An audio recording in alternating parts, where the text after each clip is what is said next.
നമസ്കാരം. അഗ്രോവിഷനിലേക്ക് എല്ലാവർക്കും സ്വാഗതം. മണ്ണിൻ്റെ പുളിരസം മാറ്റുന്നത് എങ്ങനെയാണെന്ന് നോക്കാം. മണ്ണ് ആൽക്കലിയാക്കി മാറ്റുന്നത് എങ്ങനെയാണെന്ന് നമുക്കെന്തറിയാം. നമ്മൾ കൃഷി ചെയ്യുമ്പോഴത്തേക്കിന് മിക്ക സ്ഥലങ്ങളിലും മണ്ണിന് പുളിരസം കൂടുതലുണ്ട്.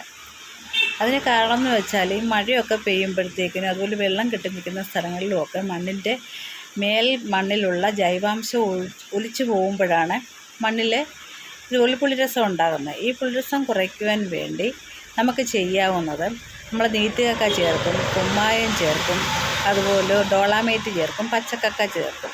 ഇവയൊക്കെ ഏത് രീതിയിലാണ് ചേർക്കുന്നതെന്ന് നമുക്ക് നോക്കാം. ഇന്ന് കേരളത്തിലെ ഒട്ടുമിക്ക സ്ഥലങ്ങളിലെയും മണ്ണ് പുളിപ്പുള്ള മണ്ണാണ്, പുളിരസം നിറഞ്ഞ മണ്ണാണ്. പാലക്കാട് ചില സ്ഥലങ്ങളിൽ മാത്രമേ ആൽക്കലിയായിട്ട് നല്ല ജൈവഘടനയുള്ള മണ്ണ് കാണുന്നുള്ളൂ. അപ്പം നമ്മൾ ഈ കുമ്മായം മണ്ണിൽ ചേർക്കുമ്പോഴത്തേക്കിന് മണ്ണിൽ നന്നായിട്ട് ഇത് ഇളക്കിയിട്ട് നനച്ചു കൊടുക്കണം. നനച്ചു കൊടുക്കുക എന്ന് പറയുമ്പോഴത്തേക്കിന് ഏകദേശം 10-20 ദിവസം വരെ നമ്മളിത് പ്രിപ്പയർ ചെയ്തുകൊണ്ടേ ഇരിക്കണം. എങ്കിലേ ആ pH ലെവൽ കറക്റ്റ് ആകത്തുള്ളൂ.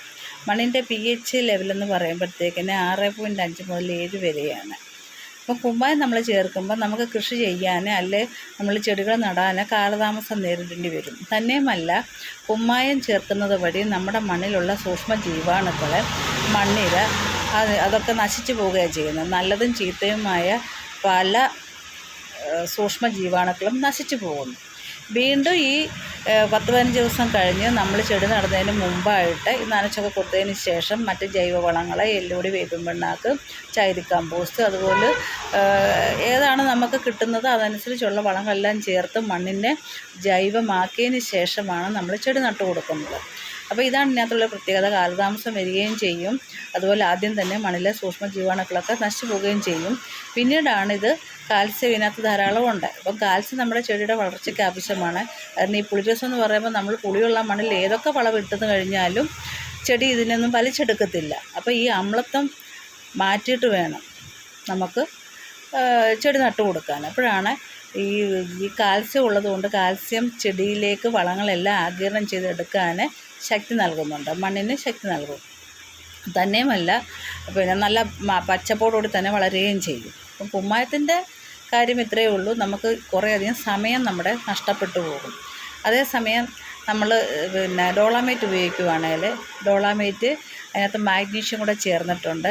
ചെടിക്കൊക്കെ നല്ല പച്ചപ്പൊക്കെ വരും.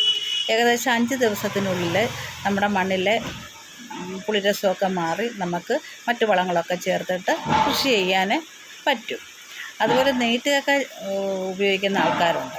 നെയ്ത്തുകക്ക എന്ന് പറയുമ്പോഴത്തേക്കിന് ഈ തെങ്ങിനും വാഴയ്ക്കുമൊക്കെ നമ്മൾ ഇടയ്ക്കിടയ്ക്ക് ഇട്ട് കൊടുക്കും.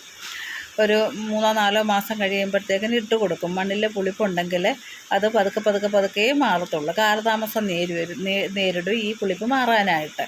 അപ്പോൾ ഇത് പതുക്കെ മണ്ണിലോട്ട് അലിഞ്ഞ് ചേരത്തുള്ളൂ. അങ്ങനെ ചെയ്യുന്ന ആൾക്കാരും ഉണ്ട്. പിന്നെ ചേർക്കാൻ പറ്റുന്നത് പച്ചക്കക്ക നമുക്ക് ചേർക്കാൻ പറ്റും. പച്ചക്കക്ക എന്ന് പറയുമ്പോഴത്തേക്കിന് ഈ കക്ക തന്നെ കുറേ നാൾ വെള്ളത്തിലിട്ടിട്ട് അത് നല്ല അതിൻ്റെ ഈ പുറത്തുള്ള കറുത്ത നിറമൊക്കെ അങ്ങ് മാറും.